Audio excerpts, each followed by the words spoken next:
Je suis avec Patrick Tremblay-Simard, enseignant au Cégep de Chicoutimi. Bonjour. Bonjour.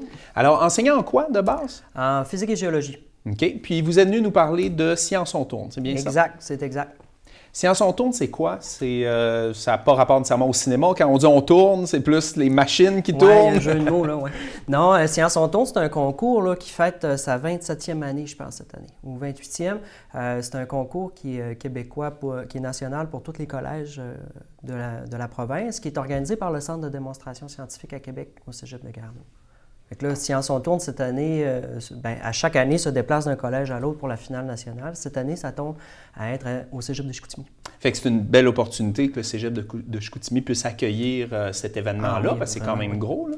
Oui, là, on attend quelques 30 collèges qui vont venir apporter les meilleures équipes, là, la crème de chaque collège. Puis, ça va se produire au Théâtre Banque Nationale, là, les 3 et 4 mai. C'est quand même un bel événement là, qui se prépare. Là. Puis là, 3 et 4 mai, les gens, tout le monde est invité à venir. Oui, oui, c'est ouvert au public. Il va y avoir, c'est sûr, des délégations de chaque collège, mais il y a beaucoup de place au TBN. On est capable d'en prendre. Puis c'est gratuit l'entrée, c'est ouvert aux familles. Ça va être un super de bel événement parce qu'on va pouvoir voir les montages de près aussi, parler avec ces étudiants-là. Donc, c'est une belle activité, je pense. Fait qu'une bonne façon de dire, on y va avec toute la famille, ça montre aux jeunes une façon, comment je pourrais dire, d'amener la pratique, parce que c'est des défis, je pense, qui en sont autour. Ils ont des objectifs à atteindre. Oui. Bien, en fait, à chaque année, le défi va changer. Mais cette année, ce qu'on veut, c'est que les étudiants des collèges ils construisent un bidule qui va tourner autour d'un centre en utilisant seulement la force gravitationnelle pour se déplacer. Donc, finalement, c'est une masse qui tombe puis qui va amener l'objet à se déplacer. Les étudiants n'ont pas le droit d'utiliser la combustion comme il y en a dans les voitures. Ils ne peuvent pas utiliser des piles, des batteries pour déplacer leurs choses. Ça peut juste être une charge qui tombe.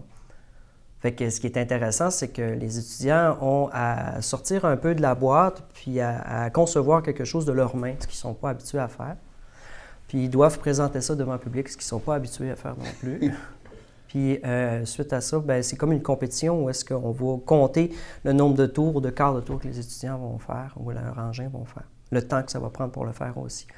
Fait que c'est comme un peu de mettre les étudiants en situation pratique où est-ce qu'ils doivent prendre un phénomène physique, le travailler, construire un engin avec. Puis, c'est sous forme de compétition où est-ce que les collèges vont... Donc, c'est un peu une olympiade de la physique et de l'ingénierie. Oui, c'est ça, oui. Puis, donc, très intéressant à regarder, j'imagine. Puis, quand on parle des 30 collèges, c'est parce que là, il y a eu des finales régionales et tout ça. Là. Oui. C'est les meilleurs des meilleurs qu'on va avoir ici à Chicoutimi. C'est ça. Oui. Au Collège de Chicoutimi, par exemple, on avait une trentaine de participants. J'ai en tête le chiffre exact. On avait facilement une douzaine d'équipes. Puis ils ont concouru là, pendant une soirée qu'on a eue au TBN, puis c'était super intéressant. Puis il y a beaucoup d'ambiance. Là, l'invitation faite à tout le monde, c'est à quelle heure que ça commence? Le vendredi soir, ça va commencer autour de 18h. Il va y avoir la compétition amateur, donc c'est ceux-là qui ne participent pas au concours officiel. Le samedi, ça commence à 8h le matin.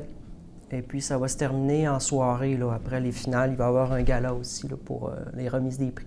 Donc, à partir de 8 h, on se présente au Théâtre Banque Nationale. Oui. C'est gratuit. On amène la famille, lui montrer ces machines-là. Oui, c'est ça. C'est très restrictif. Hein? C'est vraiment, tu disais pas de batterie, pas de combustion. Tu sais, le défi est quand même de taille. Toi, tu accompagnes les jeunes, les équipes qui ont participé? Oui, on est plusieurs à organiser ça à Chicoutimi, puis on a beaucoup d'aide de Québec aussi. Mais moi, ma partie à moi, c'est d'accompagner les jeunes. Donc, en classe, on construit les bidules, on teste les choses, on optimise les procédés.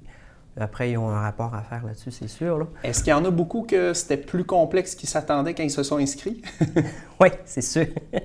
Il y a des équipes qui avaient beaucoup des beaux montages, mais qui ne se déplaçaient juste pas. Il y a de l'échec, mais l'échec amène l'apprentissage. Dans le fond, ça reste une belle expérience. Oui. Puis je pense que c'est un deuxième... C'est un second message aussi qu'on envoie aux jeunes, je pense. Ça vaut la peine de tester des choses, ça vaut la peine d'essayer, même si on n'a pas de résultats concrets. on prend de son temps pour construire, pour avancer en sciences, puis on verra ce que ça pourra, où ce que ça va nous mener, on ne sait jamais. Fait que c'est une belle invitation puis une belle opportunité parce que c'est pas tous les ans que Chicoutimi va recevoir la finale nationale. Donc, on invite les gens. Merci beaucoup, Patrick Tremblay-Simard, d'être venu nous en parler. Ça fait plaisir, sérieux. Merci de m'avoir reçu. Bien, ça fait plaisir. Donc, à ne pas manquer le 3 mai. 3 et 4 mai, oui. Merci.